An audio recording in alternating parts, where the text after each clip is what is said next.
This is The Basketball Show with Shane the Hammer Heel and Steve Mr. Magic Carfino. Brought to you by Unibet, TCL Plex, and News Corp. What they gonna say next?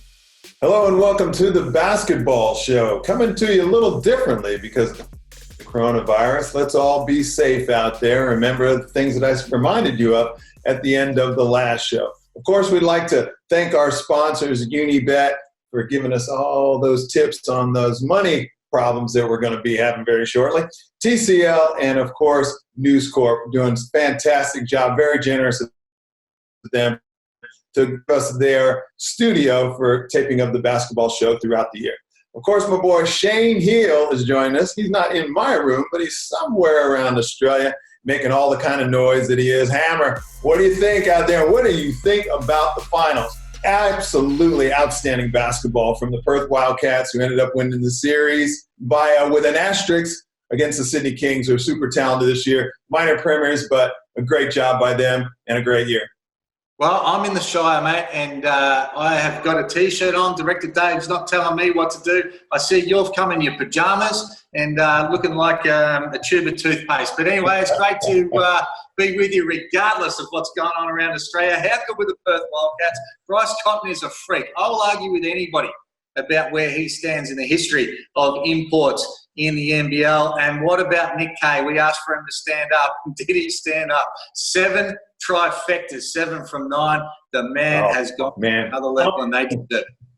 Absolutely, man. That was one of the most amazing performances. And you talk about all the things that he had seen, because Perth did a great job of getting the basketball to their primary scorers, especially with Bryce Cotton getting double, triple teamed at times. His work off the ball was unbelievable, and the shots he made look easy was incredible. So it's one for the ages, and also for that argument as the best import of all time. I thought it was just ridiculous that they would say that earlier in the year. But as the year went on and as the playoffs deepened and as he performed one clutch performance after another, it was just outstanding. You got to really consider him one of the best.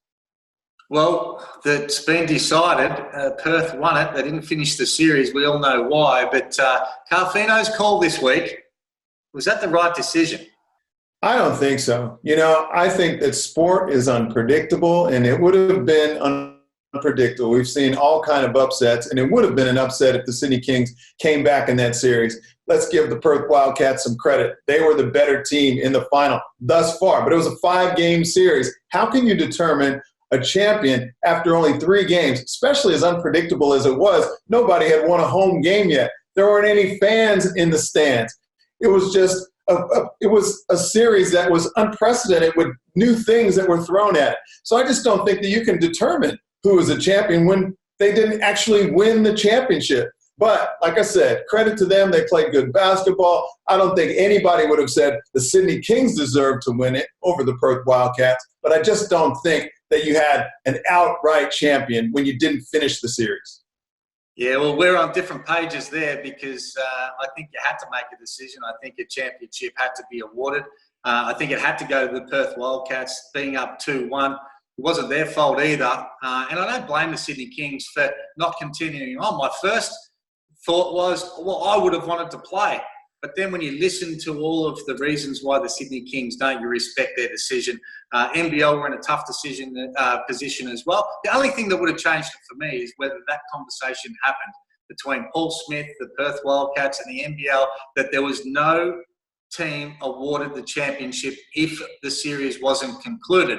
We still have not heard back from the Perth Wildcats. They haven't been adamant on that as well, so stay tuned. This is the Starting 5, brought to you by TCL Plex smartphones.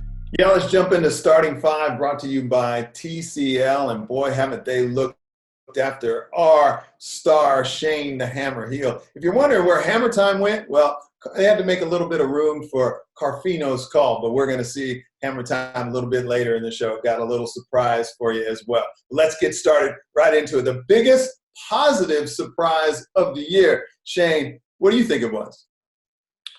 Well, I think it was 2 for me. I couldn't separate. The Cairns Taipans, I had them down the bottom of the ladder after their performance last year. They were outstanding. Big props to Mike Kelly for the job that he's done. And the other one is Will Magnay. Where did he come from? We knew he was a talented kid, but he did nothing last year. He is an NBA player of the future. Two big positives.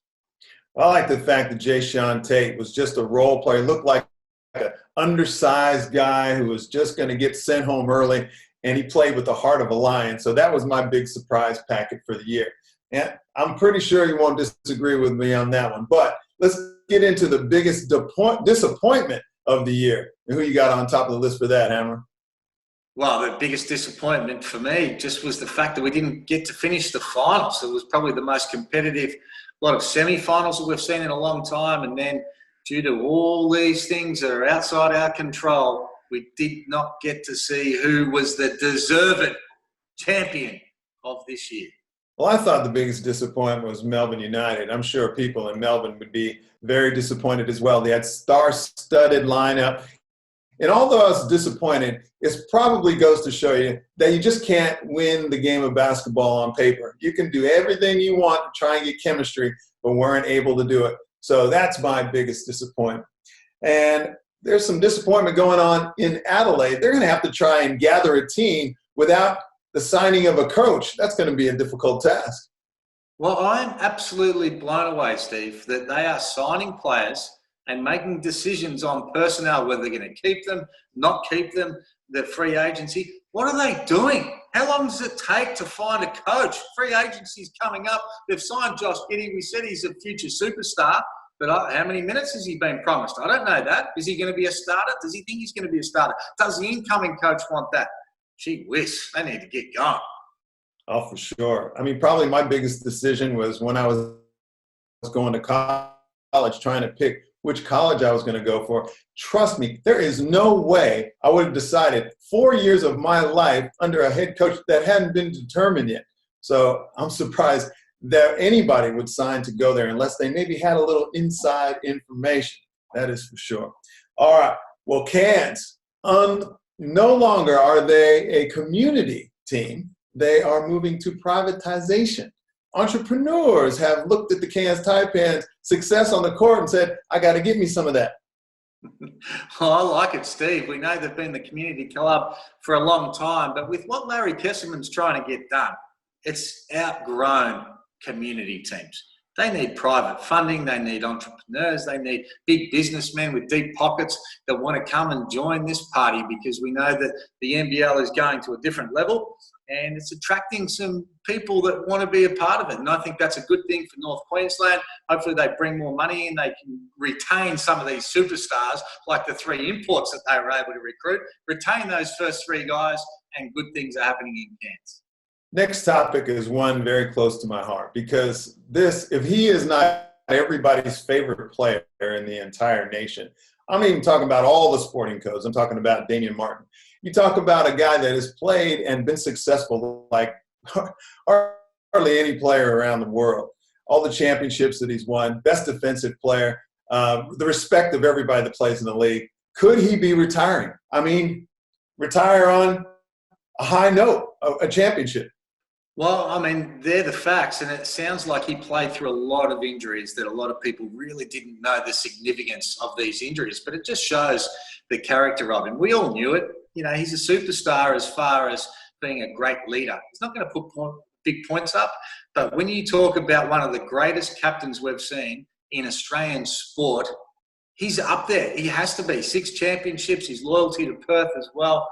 So well spoken and just so tough. So I hope he doesn't retire, but if he does, I tell you, he's going to go down as one of the greatest.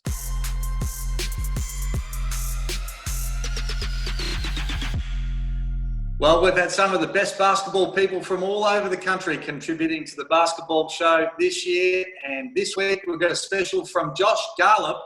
He's a talented man himself and he's a free agent. He's talking about the NBA Academy. Check it out. Generally, really good players and come in bunches. I think they make each other good and become competitive with each other and drive each other. And I think we can see that through history a little bit. Is Australia on the cusp of yet another boost in basketball talent? Victoria's Josh Giddey became the youngest boomer since Ben Simmons, and then the NBL's first Aussie next star. Queensland's Mojave King followed suit, signing with the Taipans. But February's Under-20 basketball championship showed that every state seems to be led by elite guards. This is as good a crop of guards as we've had for quite a while, and I have thought back over the years, the 03 group that had Reece Carter and Markovic and Aaron Bruce and Dano Martin and Brad Robbins. That was a phenomenal. Brad Muley was in that group. It's got a phenomenal guard group. And this group hasn't done anything yet, but has the talent level to be at least as good as those guys. Part of this boom has been the addition of the NBA's Global Academy at the AIS. 5 extra spots are saved for Australians, and coaches look for younger, rawer talent. Giddey, Tamari Wigness from Queensland and the Perth Wildcats' Wani Swaka-Lobuluk all went through this academy. Daily training environment's better, more diverse, greater numbers, greater number of coaches and resources, but there's some people have been able to come in younger, and Wigness is a good example. Came in a bit younger, got started, became more professional quicker, and is really starting to hit an uptick now. No doubt that the guys that come in and can be nurtured individually in that first year, and I guess have their programs tailored to suit the fact that they are a little bit younger. By the time they hit the COE and they have 2 years there, they're a little bit further developed than the COE guys. Tasmania's Taron Armstrong thrived from an early move to Canberra. He led the Under-20 Nationals in scoring with 25 points per game and was a big part of Tassie's bronze finish at the event. Yeah, well, obviously just being in such an elite environment every day and playing against those guys consistently every day just helps you get better at so many different aspects, because you always have to bring it. You can't, no days off. You always have to be ready to compete. Armstrong himself is yet another prospect with basketball in the blood. So Dad, pretty good Seawall player, my uncle, really good Seawall player, and my brother is now at Cal Baptist, where he's competed, so got a real tight, good family of basketball. He kind of has the best of both worlds, where his dad was an unbelievable Seawall player, great competitor, and that's something that Taron shares. He's an infectious competitor. He's someone that hates to lose and brings that every day to the practice arena. Has gone from a creative, skinny kid who plays with great flair now to a legitimate point guard that has international potential, where he'll have the opportunity to represent the green and gold, I'm sure, in the short term in 2021 for the Emus. Wiley Bales is another guard to keep on the radar. The New South Welshman was impressive across the tournament and will head to Hawaii to start his college career. Blake Jones out of Queensland was one of the best performing big men, while Luke Travers from Perth will join Swaka-Lobuluk as a fully contracted player with the Wildcats for NBL 21. As the Global Academy's Marty Clark previously said, this young crop haven't done anything yet, but the sheer numbers at least could point to strong signs that good things are on the horizon. Well, thanks. Great story from Josh right there. Josh Garlop, he's done a fantastic job, as well as all of our courtside correspondents around the country. Make sure I don't leave anybody out. PK, of course, Paulo Kennedy from Melbourne, Derek Rucker doing it in Queensland, and of course, Slick Nick, he doesn't like that when I call him that, Nick Lakovich from WA, and hasn't he had a lot to gloat about with the Perth Wildcats. But right now, I want to practice distancing myself from Shane the Hammer Hill. I guess the Sutherland Shire and the Eastern Suburbs isn't far enough, but Shane's got a little surprise guest for us.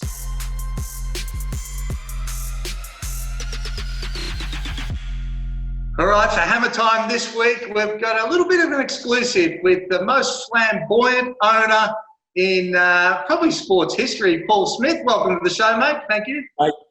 Thank you, Shane. And look, it's good to be aboard the Shane Hill Express. I noticed it's called the Basketball Show, or in short, BS. So it's good. I think it's well named, this show. It's good. It's great to be here.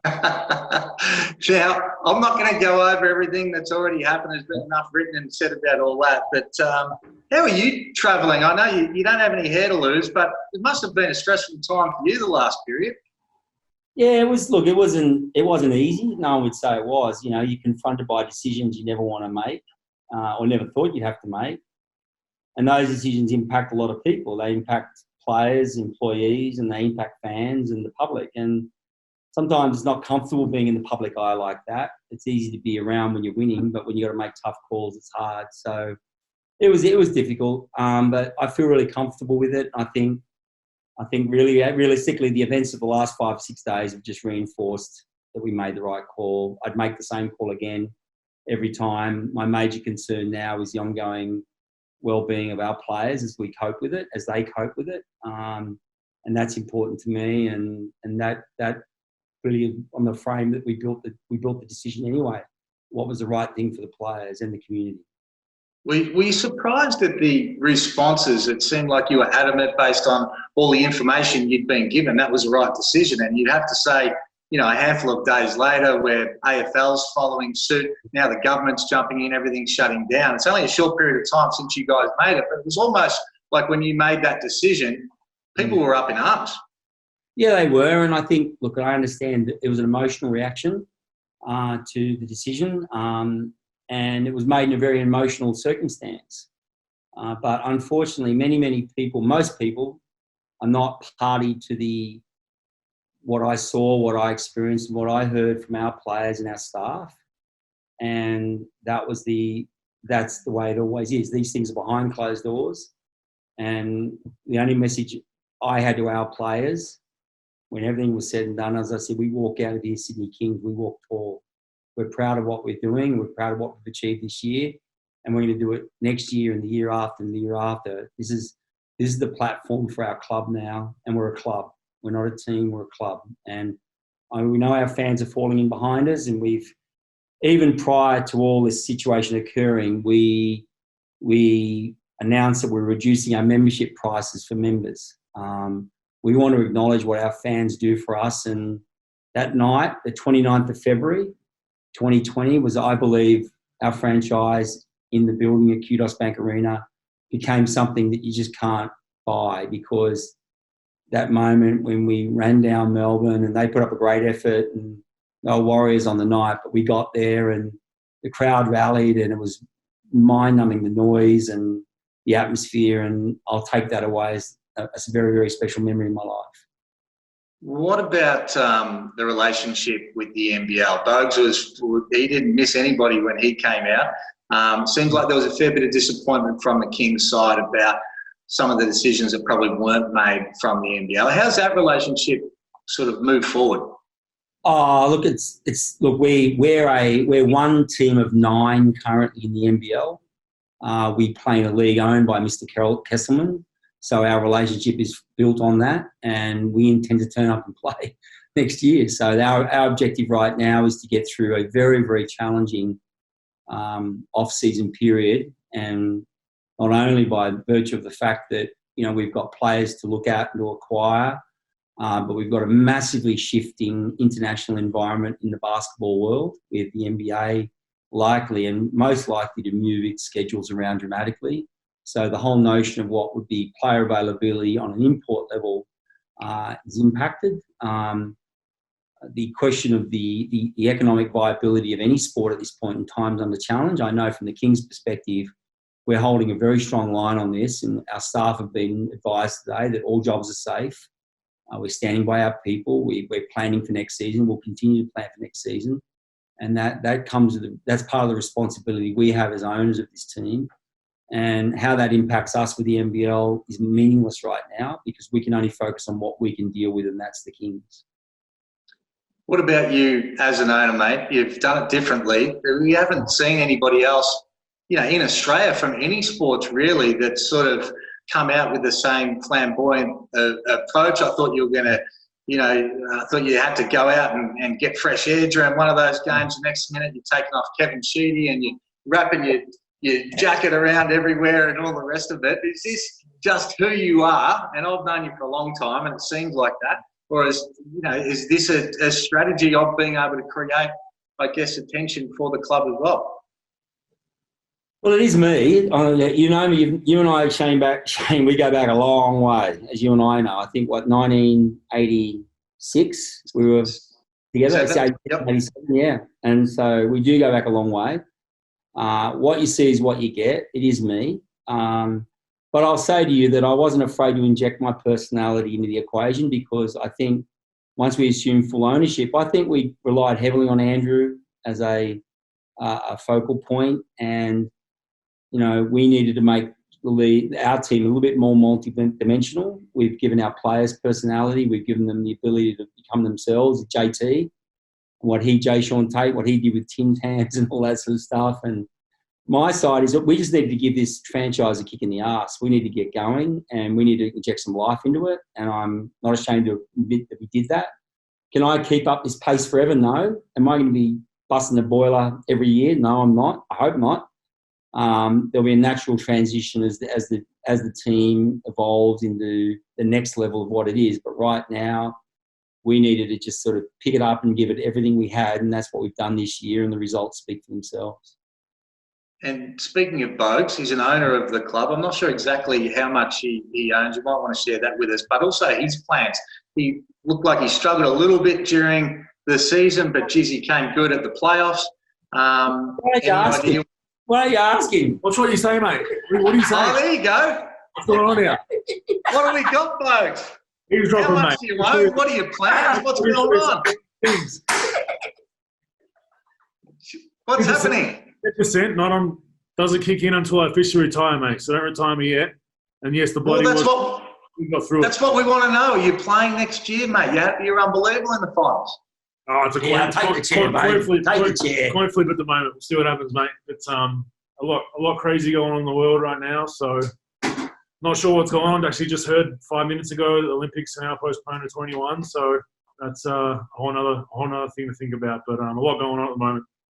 Well, we just heard the same thing. Does that actually help you think, to be able to have an off-season and change your opinion about coming back for another NBL season, of being able to get the body and mind right? Yeah, possibly. Haven't given it a whole lot of thought, to be honest, because it's just happened. I've got journos already wanting me to make a comment on my career, so it's been get this one fresh. Yeah, it's been a little hard, but it's just a crazy time right now. We don't know what's going on with the NBA, as Paul said earlier, the NBL next season. But it would have been ideal if it was played this year, because I'm not getting no younger, and it is getting harder and harder to get out of bed every day. And how would you summarise the season going through with so much success, obviously in the regular season, not really getting the chance to be able to see who won or lost? It was a tough way to finish. Obviously, like I said, my presser last week, congratulate the Perth Wildcats. It is what it is with that result, and the NBL made the decision. But I think I couldn't be prouder of the group off the floor, and that's something I expressed a couple of days ago in a text to them, that sitting in that room with everything that went on, people that weren't in that room won't understand that there were more than one or two factors that came into what we decided. And it was imports getting stuck here, Trump shutting down borders. It was guys that had sick relatives at the time. It wasn't a matter of just myself or player X getting on a plane and getting the flu for 14 days. There were a lot of different things. And I think the way we handled ourselves and the way the organisation had our backs throughout it, it's something I always remember, even though we didn't win a championship. Well, I'm putting it to you, mate, that because you guys didn't get a chance to win that championship, and because the Olympics have now been put back, you will be back bigger and better next year. Yeah, with a lot of anti-inflammatories, if I am, I can tell you that much. Hey, Hammer, can we go fund me on that one? Go back to Paul. I bet you want to. One last thing, thanks, Bogues. I appreciate that little exclusive there. Bogues is back next year, everyone. But, Paul, one last thing. Shane, that's called the King's Advantage program. You're on it. Yeah. One last thing. You mentioned about the King's structure for prices next year. I've got a couple of families in my academy, and they rushed up to me when they got a letter saying that they couldn't afford not to join the King's program just because of the restructure and how cheap it is. Look, wow, can you tell all the other friends, please? And look, we want people to come in and enjoy something that's going to be really special. And it's not going to be built on me or Andrew Bogut or any other player. What you're describing there is that real sense of community we want to build around us. And I don't mind if people don't come to games. I don't mind if people don't buy our apparel. I don't mind if people, don't engage with us in an economic sense, but they engage with us in a community sense. And this is a big city and it's a big opportunity, and basketball's on the cusp of something huge. We're looking forward to another very special announcement, Shane, in the next few days, I think, that's going to continue to demonstrate what we're doing. And, I've said in the past, you can judge us by don't judge us by what we say, judge us by what we do. And we've made a lot of statements and then we got on with it and the results speak for themselves. And we're going to make a few more statements and they're going to be reflected in what we're going to do in the future. So it's pretty exciting. It's a great time for basketball. We couldn't be prouder of the feedback we've received from fans that you've described. And also corporates and government have rallied around us in the last few days. And people have reached out to me that I've had contact with for 15 years in business and just reached out in the most genuine way and said thank you. And so that, mate, that's the stuff that makes me get up in the morning and go straight towards the door to get to work, to come and make a difference every day. And that's, if we can do good things, Shane, with what we're doing, we'll all be a better place. And it's tough right now. The NBL's one sport. Our colleagues in all the other sports are hurting. People are losing their jobs left, right and centre. It's unprecedented and it's frightening in many respects. And I understand why people are scared. And I respect that. And if we can offer some level of stability and something for people to look forward to, and hopefully the government and health situation changes and we can reconnect at a league later this year, then people should look forward to that. And we're going to be ready to greet people into our building and give them a great experience. Well, a big congrats to you, mate. You put your money where your mouth is. You've got a vision. You've been able to implement everything you said you've been able to, and you've made big decisions, whether people like it or not. You've been able to make the hard decisions. So we appreciate it. We respect it. And thanks for coming on, and good luck for the next year. All right, mate. Good on you. Thanks, Shane.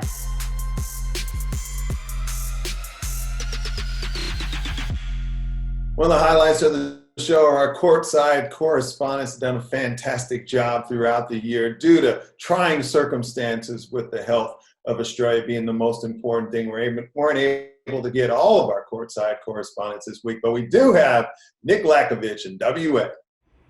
Well, when it comes to sustained sporting excellence, the Perth Wildcats should now be recognised at the top of that list.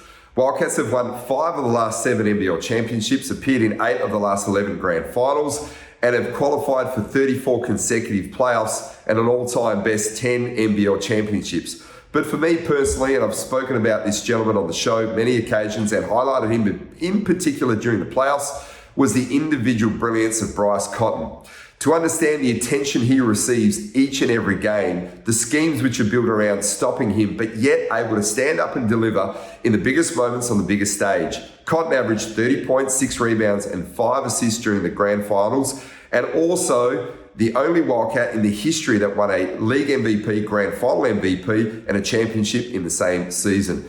A special mention has to go to 6-time champion and Wildcat captain Damian Martin. In the coming weeks, the public will learn about the injury he was carrying and what he was willing to sacrifice ultimately for the team to be out there on the floor to lead that group to a 10th championship. Damo, you are the epitome of toughness and great leadership. Thank you for displaying and showing the next generation what it takes to get every ounce out of your body to win. And finally, once this coronavirus is over, may we never take for granted a handshake from a friend, full shelves at the shop, and a stadium roaring. See you next year. Another great piece by Nick Lakovich, and hasn't he been fantastic with all the facts and just articulating and breaking the game down like not many people can do. So great job to Nick and great job to his Perth Wildcats, who got hot at the right time, and they have got the formula for success in Perth.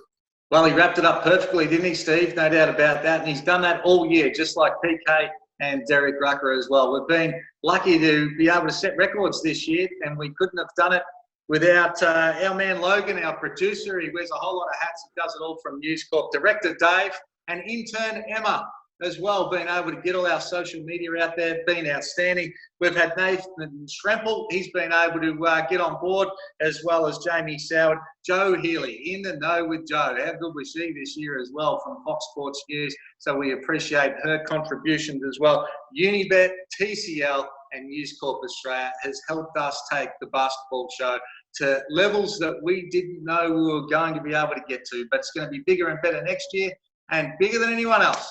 Steve Carpino, you are the man, mate, and I appreciate you being part of the basketball show. Without you, it wouldn't be the same show, brother, so thank you very much. Oh, man, I couldn't really describe how much fun I have. It's a pleasure, and I love working with you, Hammer. Good on you, mate. And stay tuned for next year because we're going bigger and better, and we appreciate all the fans at home that have made the basketball show what it is for tuning in, week out. See you then. This is a co-production by News Corp Australia and Closer Sports.